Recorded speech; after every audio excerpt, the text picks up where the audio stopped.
So now this is time for the meditation. So apologies for a little late, just trying new technology, new ways to deliver, and still not accomplished. So this is time for the meditation, so make yourself comfortable, freeing yourself from all the disturbances, distractions.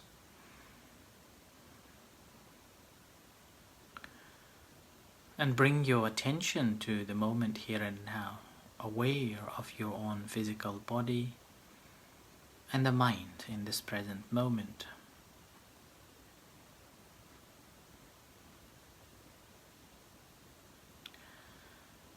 A few years ago, when I was looking after a very senior monk, Lumpur Sambun, and one of the nights, after having done so many works, he said to us, "We have been working so hard, now let the mind have rest."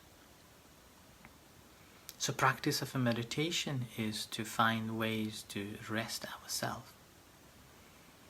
And it is not just a resting, but also cultivating its strength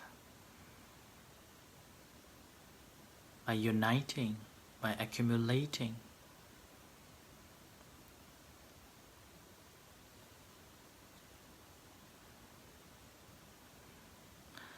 And as we see that in a practice of a meditation is to understand how things works.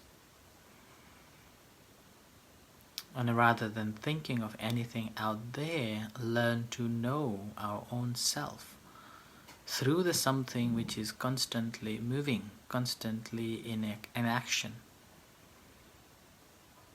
And that we need the visible or tangible object to play with. So that's why we're using the breath as the primary object to work with. So when breathing in, you know that breathing in. When you're breathing out, you know that you're breathing out.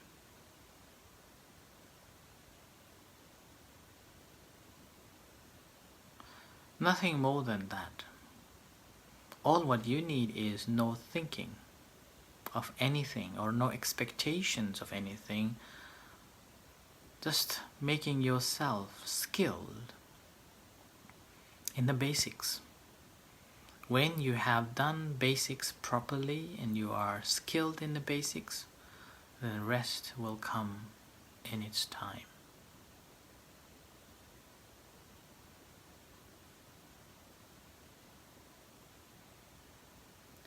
Like you see, if your eyes are open, you see objects.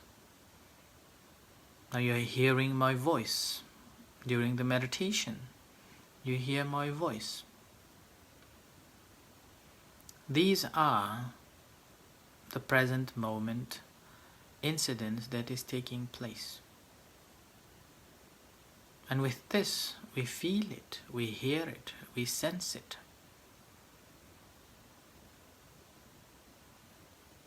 And what I'm saying you understood because you have a perception, you have a memory of these words and convert it into the sentence and the means. And that's how it makes sense. So you can follow.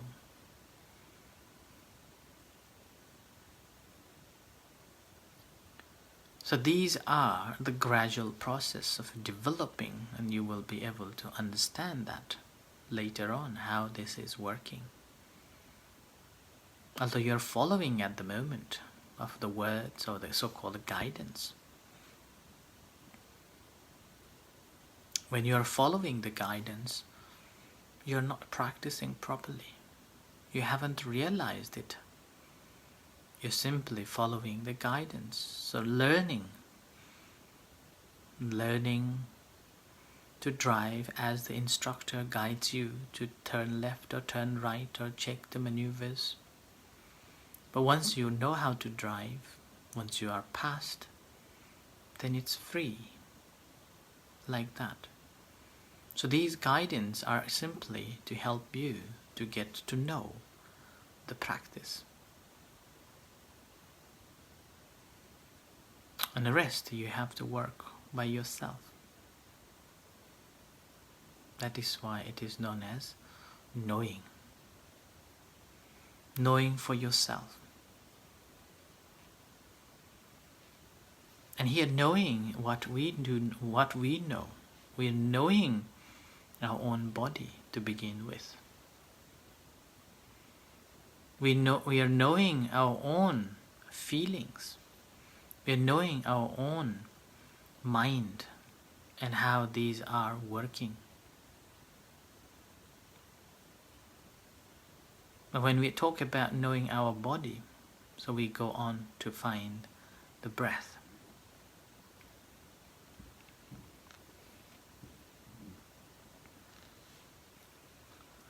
So when breathing in, you know that you are breathing in. When breathing out, you know that you are breathing out.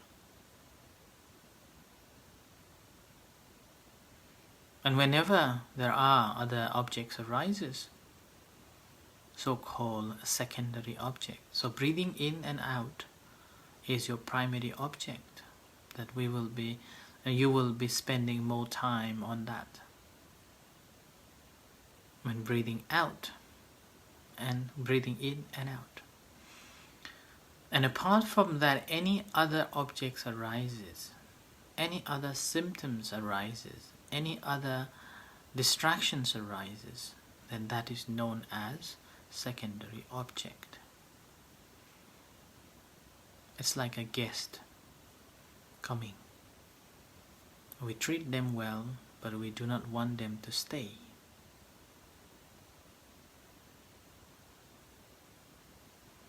So whenever these comes, we simply observe, acknowledge, note, and let go.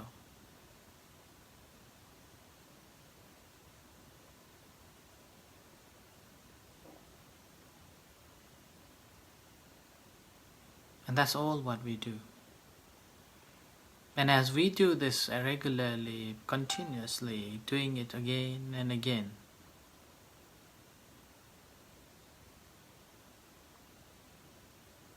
the mind becomes calmer. Mind is able to accept the things that happens. Mind will be able to deal with all the emotions and feelings, sorrow, lamentation, pain and griefs.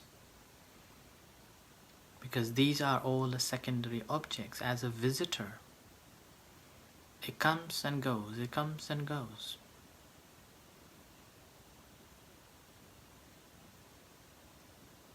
It won't last long. What is lasting is your grasp, your attachment.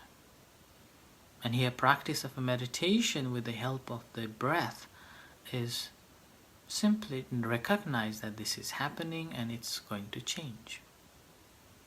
It must change. So working with the breath, breathing in, breathing out. Breathing in, breathing out.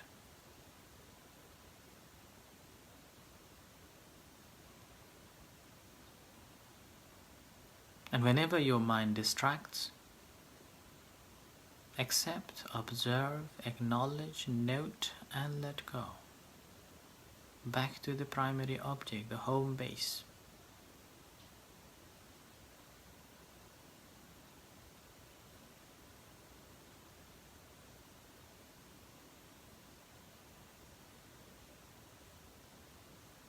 So we'll be working on this for simple techniques until we become skilled.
So diligently, mindfully aware of that, breathing in, aware of it, breathing out, aware of it, which is the primary object.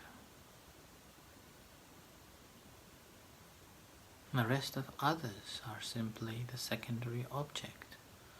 All what we do is to treat them well and let go, as a guest.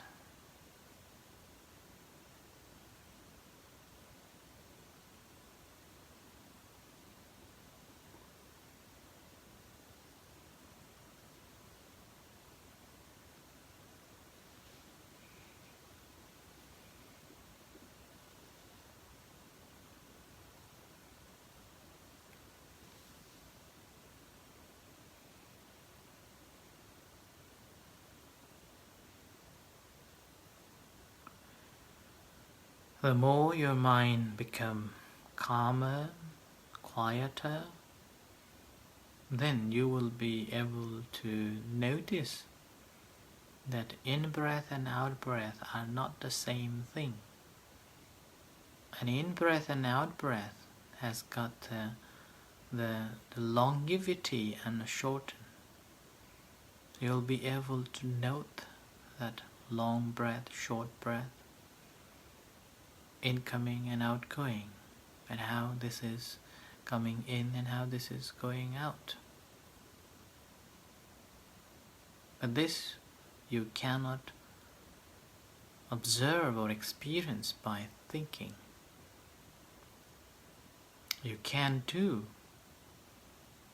by truly feeling, experiencing it. So it needs the basic formula to begin with. Breathing in, I know I am breathing in. Breathing out, I know I am breathing out.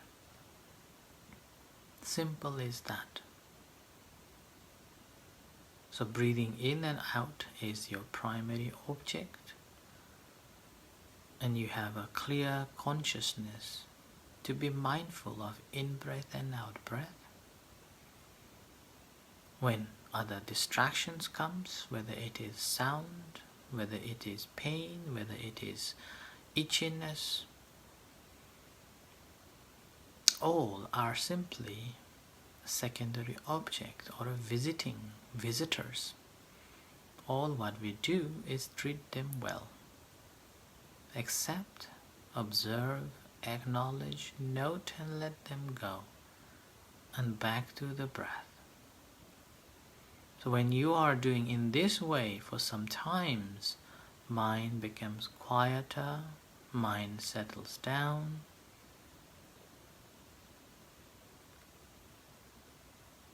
mind achieve peace. Then that moment you will be able to observe the different breaths. So do not rush. It's a gradual achievement.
Okay, so today's meditation is here ends. Now I will be here for a couple of minutes, half an hour, to answer your questions in relation to the meditation. So you're most welcome to type or ask your questions in relation to the meditation or even the Buddhism, and I will try my best to answer you. So while I'm waiting for the question, I would like to just a comment on yesterday's question, that was how the Dhamma helps to overcome the sorrow. And I think I mentioned that the sorrow is our reaction to the things or disappointments, and once we understood this, then we will be able to overcome the sorrow and lamentation, pain and griefs. And it seems like the one who questioned wasn't satisfied with that. In this, again, I did have talked on this suffering, this sorrow, a couple of nights ago in relation to the dukkha. In relation to the dukkha, that it's one of the dukkhas that the Buddha spoke. It's called soka parideva dukkha domanasa. So that's a part of one of the dukkhas, sorrow, which inevitable that once we are born and have a relationship with the family members or the relatives, and we are bound to have that suffering, this sorrow. I want to read it out for you, what the sorrow Buddha meant. Right? So sorrow, soka, according to Buddha, this soka, which clearly explained in the Satipatthana Sutta, saying that and what monks is a sorrow. So Buddha said, whenever one is affected by various kinds of loss and misfortune that are followed by this or that kind of a painful state of the mind, by sorrow, by mourning, by sorrowful, by inward grief, and by deep inward awe. So this is known as the sorrow. So that's why it's a sorrow is the burning in the mind of one affected by the 5 kinds of misfortunes. And it's a loss of relatives, destruction of a property or possessions, and deterioration of a health, and longevity, and lapse in a morality, and this form of a deviation from a right view to the wrong view. The sorrow is also a form of a mental displeasure, domanassa, but has inner consuming as its characteristic, as such as intrinsic suffering. So dukkha. So that's why in order to overcome this suffering and this sorrow, first is to realize that this is what's happening. And again, this form of the sorrow basically arises of a loss or disappointment, and that's why I mentioned that it is because we relate and we feel, and not knowing that feeling, we further on exaggerate or what's called proliferates, and that's how we suffer the sorrow.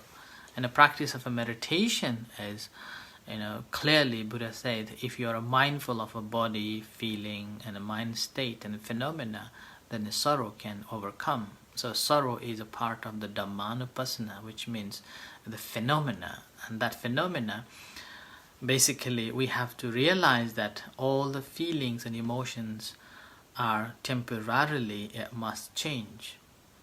And what is unchanged is your grasp, that why me, why. And that's how the sorrow will continue and you cannot overcome it. So that's why I mentioned yesterday that once you realize in its true nature, and you will be able to let go of it. That as long as you're holding on to it, you cannot.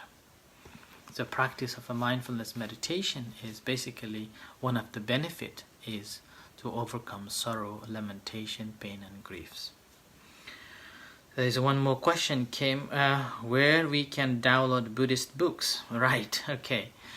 So Buddhist books, there is a accesstoinsight.com which directly related to the Buddha's Tipitaka, and you can read almost all the Tipitaka, suttas, discourses, Vinaya, even the Abhidhamma, and it has got again more links to other sources too. And there is also a book called website called buddhanet.net, runs from Australia. This also gives you plenty of books to read on different Buddhisms, not just in a Theravada Buddhism like accesstoinsight.com. Accesstoinsight.com is purely on Theravada Buddhism, but buddhanet.net will give you Mahayana, Theravada, Mahayana, Tibetan, Zen, Buddhism, and there are books, plenty of books there in various topics. So you can download from there, and it's free to download. Access to Insight also you can get on an app, so that also you can download for your application reading, and you can read on the Tipitaka, right? And if you want to know on meditation, the forest meditation, you can go to amravati.org as well.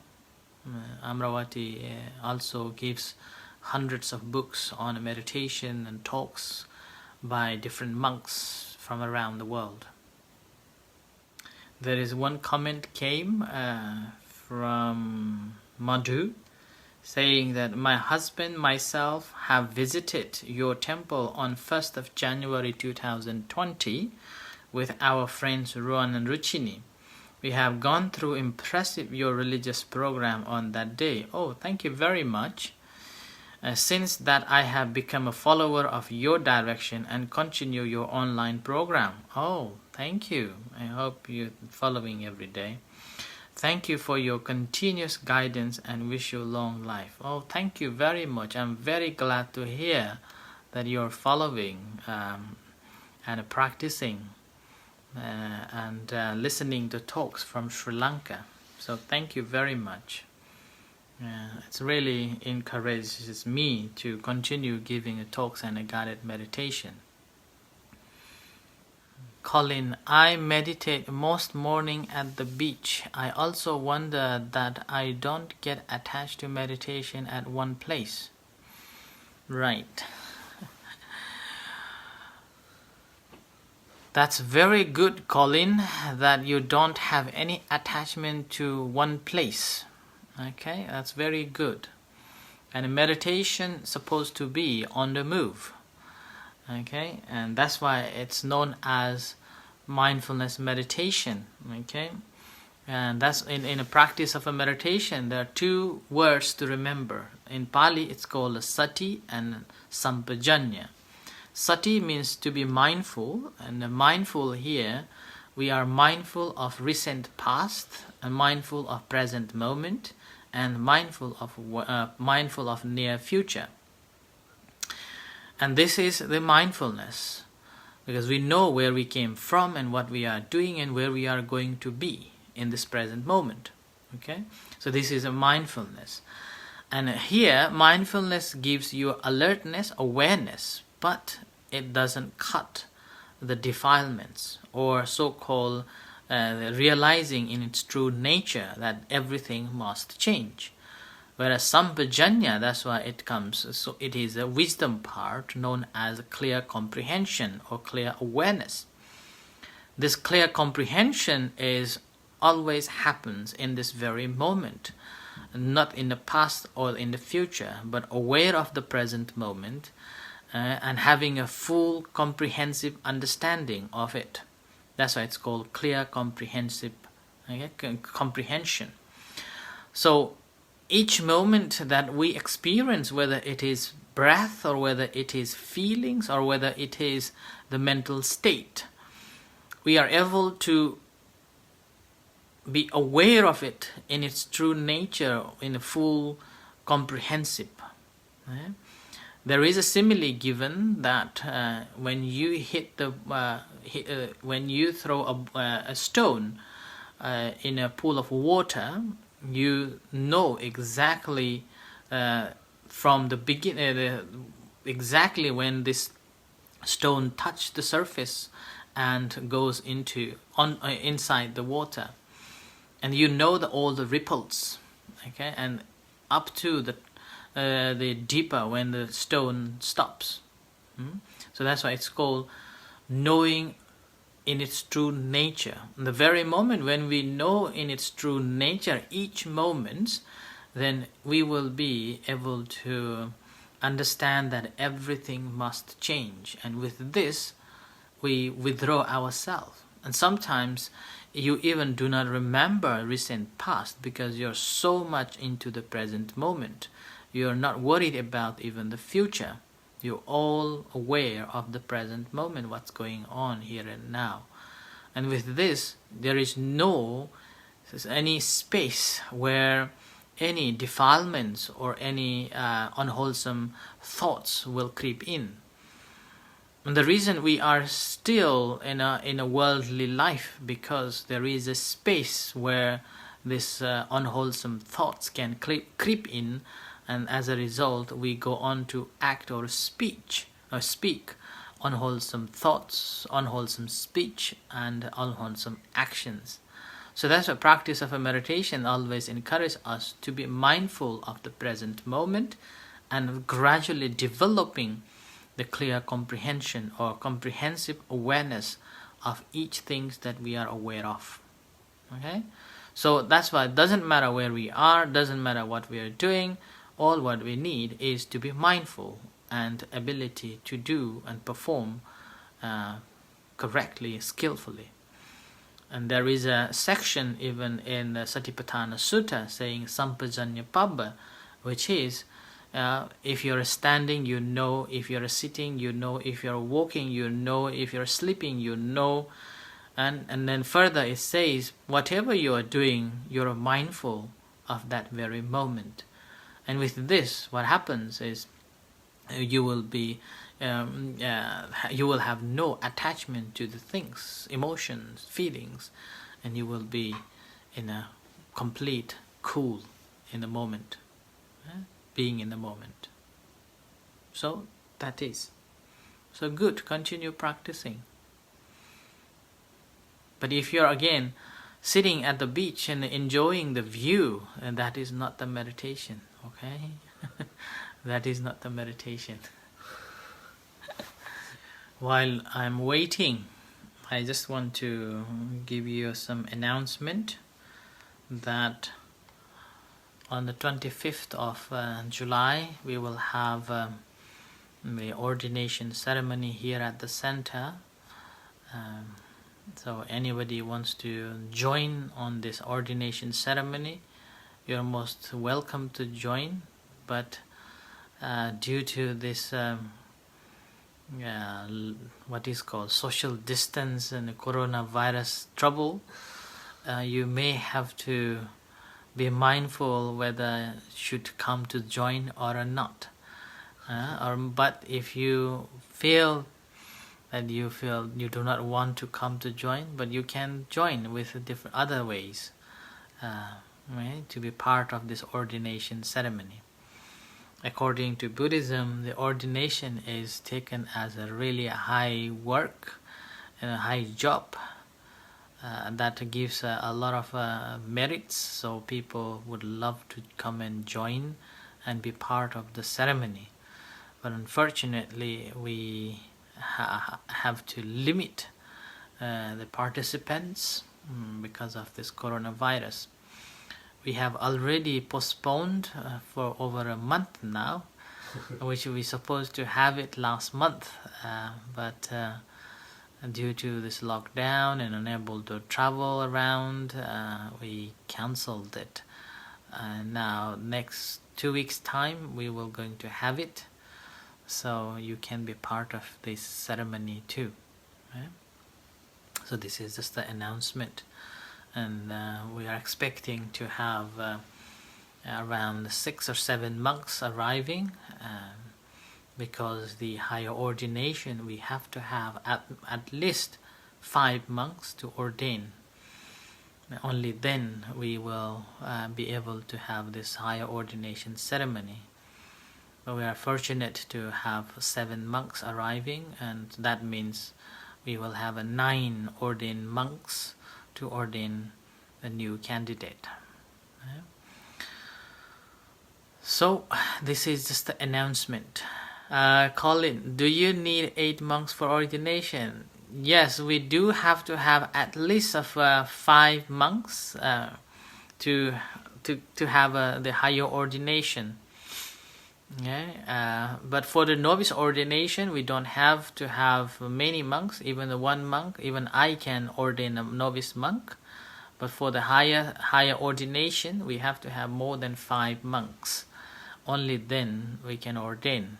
And the reason 5 monks at least we need here, but if you are in a city where you can have more monks, then you do have to have more monks, about over 10 monks. But this is known as a Pachanta Janapada, which means the remote place, and as a result 5 monks are allowed to ordain.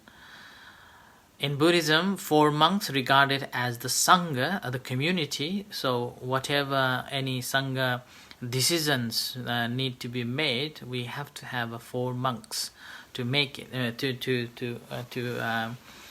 make a decision.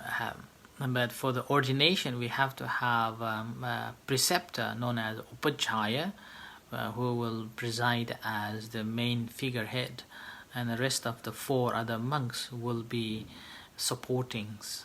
So that's why in a higher ordination we at least have to have 5 monks for the ordination. So we have been waiting for that, and fortunately 7 monks are coming, and that makes we have already 2 monks here, so 9 monks will be for the ceremony. Bante, what time is the ordination on the 25th July? Can I watch it on Facebook? Thank you. Right. The ceremony is going to be in the afternoon after lunch. I'm not sure whether we will be on live or not, but we will try. I was told by the preceptor that may not be, but we'll speak with him again to find out how can we at least partly broadcast on a Facebook. So we'll see. Thank you. I will try my best to convince him and go on live, and everyone can join with this ordination. This ordination, higher ordination, will be the first higher ordination in our center too. So that's why it's a really, blessings for the center. And we are going to have it in the barn, which we've been working hard. Particularly Ajahn Pira is working so hard despite of his any knowledge, and he had done so good work. And now the ceiling part is done, and so we are not going to do anything on the floor at this time until the ordination ceremony ends. But during this time we will be measuring how many timbers and how many brick blocks needed for the flooring, and we will be ordering it, so hopefully by the time the ordination ends, then these items will arrive at the center and we will work on the floor. So possibly we have been to the B&Q and checked the price for the beams. It was around £22 for each beams, and hoping to have it around 19 or 20 beams. Brick blocks, again, £1.50p something. So we need around 200 or 300. But Ajahn Pira said that he would like to have 3 packs, which means around 400 these brick blocks, so we can use it as a foundation. On top of it, we're putting this beam, and that's again after the ordination. So in this 2 weeks time, we are going to clear all the scaffolding and making it nicer and decorating for the ordination ceremony. So that's why this ordination ceremony is very special ceremony for the center, and as well as the candidates, because they haven't had any experience of being a monk or in a monastery. And particularly Carl, he was born in Sri Lankan Buddhist community, and in Sri Lanka there is no tradition of ordination, temporary ordination. He's very brave to convince his parents and his family and his relatives. So he's becoming a temporary Buddhist monk in our center, learning and practicing for 3 months initially, but if he wants to stay longer, most welcome. So wait and see after 3 months whether Mara takes him away or he wins over the Mara and continue to this life. So thank you, Dharmaji. And Colin, have they been given their new monk's name and been tested on their Pali chanting? Yes, Colin, and they have given new names. One is Tita Dhammo, and another one is Panya Waro. 2 names given already, and they have been rehearsing along with reading and learning the Vinayas almost every night. But it's been a couple of, maybe a week now, having a break from reading these Vinaya rules. So just getting ready for the ordination. So yeah, they are testing. You can come, Colin, to rehearsal. You've been a monk one time. So in fact, you were the first monk to be trained from Aberdeen and become a monk for 10 days in Thailand. And I remember I asked you to write your diary, and you wrote it beautifully. I wish we can have it and for these 2 new candidates so they can read it. And how did you spend your time as a monk? So you can send a copy of your book. Alright? Is this Sramanera ordination or a higher ordination? Oh, this is going to be a higher ordination, Dharma Sakya, Dr. Sakya. Yeah, that's why we have been waiting for such a long time.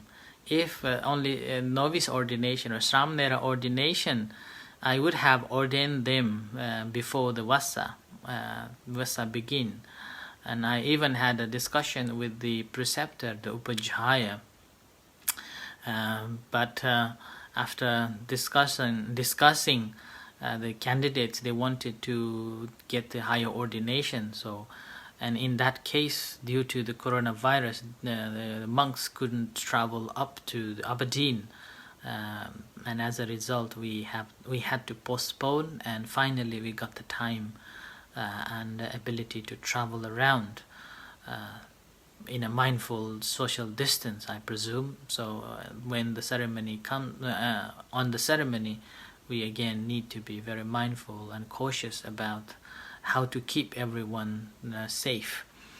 And that is the reason why we do not want to do anything in the barn, because barn is more bigger than the space inside the cottage. So we can have at least, a small distance.